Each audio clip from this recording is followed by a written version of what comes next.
নিজের দুরবস্থার কথা ভেবে যদি আপনি নিজেকে ভাগ্যহীন অপয়া মনে করেন, তাহলে আজকে বুঝিয়ে দিব যে আপনি কতটা ভাগ্যবান। ধরুন এই মুহূর্তে আপনার ফ্রিজে খাবার রয়েছে এবং পরার মতো পোশাক, মাথার উপরে একটি ছাদ এবং ঘুমানোর জন্য একটি জায়গা থাকে, তাহলে আপনি পৃথিবীর ৭৫% লোকের চেয়েও ধনী। আর যদি আপনার ইচ্ছে মতো খরচ করার মতো টাকা এবং যেখানে খুশি সেখানে যাওয়ার মতো স্বাধীনতা থাকে, তাহলে আপনি পৃথিবীর ১৮% ধনী মানুষের মধ্যে একজন।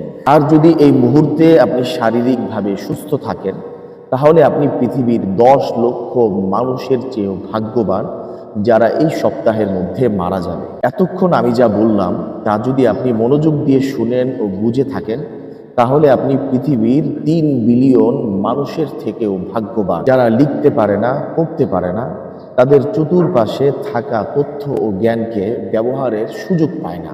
মনে রাখবেন, জীবনটা কেবলমাত্র না পাওয়ার দুঃখ ও কষ্ট অনুযোগ ও অভিযোগ জানানোর জন্য নয়, বরং আপনি যা পেয়েছেন এবং আপনার যা আছে তার জন্য কৃতজ্ঞ থাকার নামই হচ্ছে জীবন। তাই মন থেকে নেগেটিভিটিকে ঝরে ফেলুন এবং পজিটিভিটিকে বাড়িয়ে তুলুন।